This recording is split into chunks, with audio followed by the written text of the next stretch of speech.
नमस्कार, आप देख रहे हैं पॉलिटिकल आइडिया और मैं हूं प्रदीप कुमार। मित्रों, बिहार के लिए ये चुनावी वर्ष है और इस चुनावी वर्ष में हर दल का भविष्य दांव पर लगा हुआ है कि 2025 का विधानसभा चुनाव का परिणाम क्या होगा और चुनाव का परिणाम आने के बाद सरकार बनाने का समीकरण क्या होगा।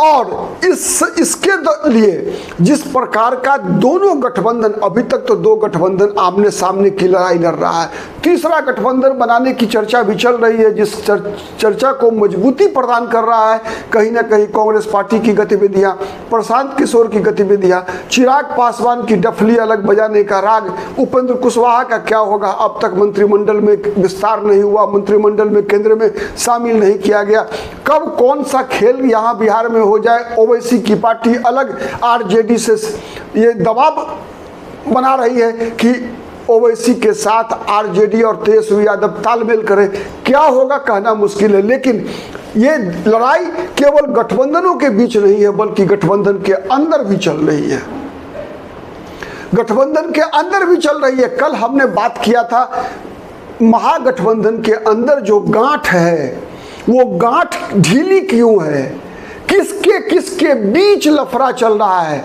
तो आज हम बात करते हैं एनडीए की कि एनडीए जो जिसे हम इसका फुल फॉर्म है नेशनल डेमोक्रेटिक अलायंस, राष्ट्रीय जनतांत्रिक गठबंधन। तो गठ का बंधन कितना मजबूत है और कितना ढीला है उसकी चर्चा आज हम कर रहे हैं। तो आज चर्चा करते हैं बिहार के मुख्यमंत्री नीतीश कुमार कि बिहार के मुख्यमंत्री नीतीश कुमार अपने 1996 में, याद कीजिए, बीजेपी से गठबंधन हुआ, मतलब लगभग 29 वर्ष पहले बीजेपी से गठबंधन हुआ। 2005 में बिहार में सरकार बनी।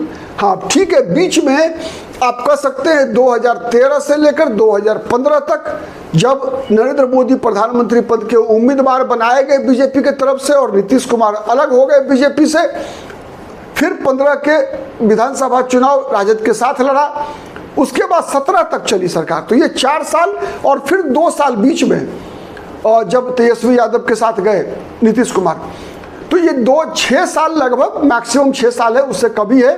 तो इन 6 साल को माइनस कर दिए तो बचा 14 साल 20 साल में। तो ये 14 साल बीजेपी के साथ सरकार चलाया है नीतीश कुमार ने। पहली बार ऐसी स्थिति हुई है कि बीजेपी ने नीतीश कुमार का गर्दन पकड़ लिया है। पहली बार नरेंद्र मोदी ने घेरा है नीतीश कुमार को। अब नीतीश कुमार, अब ये भूल जाइए कि नीतीश कुमार कभी बीजेपी को छोड़कर जाने वाले हैं और आरजेडी के साथ सरकार बना पाएंगे। बीजेपी ने 4 तरफ से घेरा है नीतीश कुमार को। इसीलिए आपने देखा होगा कि जब से नीतीश कुमार गए हैं बीजेपी के साथ इस बार, तब से लगातार सार्वजनिक कार्यक्रमों में, ऐसा नहीं कि किसी बंद कमरे में, बल्कि सार्वजनिक कमरे में, मंचों पर नीतीश कुमार बीजेपी के नेताओं की पैर छू रहे हैं। क्या कारण है? सबसे बड़ा कारण क्या है? सबसे बड़ा कारण है नीतीश कुमार ने अपनी विश्वसनीयता खुद ही खत्म कर ली। बिहार की जनता में नीतीश कुमार के लिए एक शब्द सबसे ज्यादा प्रचलित है, वो पलटू राम का। तो इस कारण से नीतीश कुमार की विश्वसनीयता, जो नीतीश कुमार की सुशासन बाबू के रूप में एक पहचान थी, नीतीश कुमार की पहचान थी कि Nitish Kumar can never compromise with ऋषि, that they are communalism, crime and corruption, कि इन 3 चीज से, भ्रष्टाचार मतलब करप्शन, क्राइम मतलब अपराध और कम्युनलिज्म मतलब सांप्रदायिकता से नीतीश कुमार कभी कॉम्प्रोमाइज नहीं करते।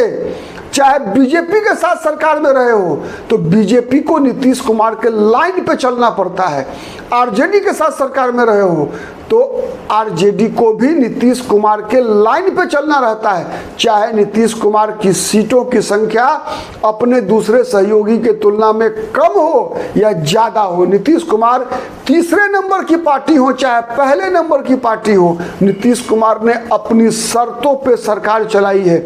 जब आप याद कीजिए ये पहली बार जब नीतीश कुमार लालू प्रसाद यादव के साथ 2015 से 17 तक सरकार चलाया था। शहाबुद्दीन का वो बयान याद कीजिए। शहाबुद्दीन ने कहा था कि नीतीश कुमार परिस्थितियों के मुख्यमंत्री हैं। लालू यादव को उकसाया था शहाबुद्दीन ने, और लालू प्रसाद यादव ने कई कलेक्टर्स डीएम्स को फोन कर दिया था। नीतीश कुमार ने फिर मिट्टी घोटाला का बहाना बनाकर तेजस्वी यादव को अपने मंत्रिमंडल से निकाल दिया था। संबंध तोड़ लिया था आरजेडी के साथ केवल इसलिए कि लालू प्रसाद यादव ने ऑफिसर्स को, ब्यूरोक्रेसी को फोन करना शुरू कर दिया था, सत्ता में हिस्सेदारी मांगना शुरू कर दिया था। नीतीश कुमार को कभी यह सहन नहीं हुआ। बीजेपी के साथ भी सरकार में रहते हुए नीतीश कुमार ने कभी भी बीजेपी के सामने समर्पण नहीं किया। बीजेपी को अपनी उंगली पर नचाते रहे, चाहे प्रशासनिक मामलों में, चाहे चुनावी मामलों में। आपको याद होगा चुनाव दर चुनाव 2020 से पहले तक नीतीश कुमार बीजेपी को अपनी शर्तों पर झुकाते रहे। जितनी सीटें नीतीश कुमार ने चाहा बीजेपी से छीनते रहे, यहाँ तक कि बीजेपी की जीती हुई सीटें भी, चाहे वो लोकसभा का चुनाव हो चाहे विधानसभा का चुनाव हो, नीतीश कुमार बीजेपी से ले लिया करते थे। वही हाल नीतीश कुमार जब आरजेडी के साथ रहे तो आरजेडी के साथ किया। तो ये नीतीश कुमार की हनक थी। लेकिन अब नीतीश कुमार क्या कर रहे हैं? बार बार सार्वजनिक मंचों पर जाकर बीजेपी के नेताओं के समक्ष कसम खा रहे हैं कि अब हम आपको छोड़कर नहीं जाएंगे, जो गलती हमने की वो गलती अब दोबारा नहीं होगा, आप भरोसा कीजिए हम पर। क्यों हुई ऐसी परिस्थिति पैदा? सबसे बड़ा कारण तो रहा ये कि नीतीश कुमार ने अपनी विश्वसनीयता बिहार की जनता के समक्ष खत्म कर ली। लेकिन उसका इम्प्लीकेशन क्या है? अब क्या स्थिति है कि नीतीश कुमार की पकड़ सत्ता से ढीली पड़ती गई। ब्यूरोक्रेसी इतनी हावी हो गई है नीतीश कुमार की सरकार में कि ऐसा संभव है कि नीतीश कुमार को बहुत सारी बातें पता ना हो और ब्यूरोक्रेसी बिहार को लूट रही हो। इसके कई उदाहरण मैं बताऊंगा आपको। जब आप याद कीजिए नीतीश कुमार 28 जनवरी 2024 को जब बीजेपी के साथ अंतिम बार आए, तब से लेकर अब तक बिहार में कितने ब्यूरोक्रेट्स के ऊपर ईडी और सीबीआई का रेड पड़ चुका है। यहां तक कि जनता दल यूनाइटेड के प्रदेश के कोषाध्यक्ष राधा चरण शाह के यहां ईडी ने रेड किया, सीबीआई ने रेड किया। करोड़ों कैश पकड़े गए नीतीश कुमार के नजदीकी अधिकारियों के यहां से।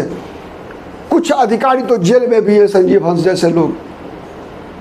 क्यों हुई ऐसी स्थिति? सरकार में है बीजेपी, नीतीश कुमार सहयोगी है, फिर भी नीतीश कुमार के नजदीकी लोगों के ऊपर ईडी और सीबीआई की छापेमारी हो रही है। मंत्री है विजय चौधरी, बहुत ताकतवर मंत्री हैं, उनके रिश्तेदार के यहाँ बेगूसराय में छापा पड़ता है। ललन सिंह के नजदीकी मंत्री जो व्यवसायी हैं, होटल के मालिक, उनके यहाँ ईडी और सीबीआई छापा मारती है। क्या संकेत है इसका? इसका मतलब है कि ईडी सीबीआई के माध्यम से नीतीश कुमार को दबोच लिया गया है। नीतीश कुमार ही नहीं बल्कि नीतीश कुमार के आगे पीछे के सहयोगियों को भी भारतीय जनता पार्टी नरेंद्र मोदी ने उनको दबोच लिया है, चारों तरफ से घेर लिया है। घेराबंदी हो गई है कि आप अगर थोड़ा भी हिले, टस से मस हुआ तो आपका खेल खलास। केवल ईडी सीबीआई का ही उपयोग नहीं हो रहा है, बल्कि आप याद कीजिए बीजेपी में के साथ आने के बाद नीतीश कुमार ने सबसे पहला काम क्या किया था? संजय झा को राष्ट्रीय कार्यकारी अध्यक्ष बनाया। क्यों बनाया? संजय झा कैसे बने? क्यों इसलिए नहीं बने संजय झा कि बीजेपी के भी नजदीकी हैं। जनता दल यूनाइटेड में संजय झा का आना बीजेपी के माध्यम से हुआ है, अरुण जेटली के माध्यम से हुआ है।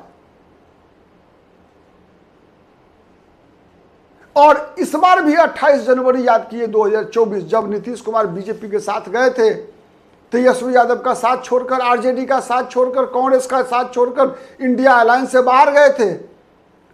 कौन गया था चिट्ठी लेकर बीजेपी कार्यालय? संजय झा गए थे। बीजेपी के लोगों को बनाने गए थे, बताने गए थे। पिछली बार याद होगा मैंने जो आरसीपी सिन्हा को मंत्रिमंडल में शामिल किया गया था, पशुपति पारस को मंत्रिमंडल में शामिल किया गया था जदयू कोटे से।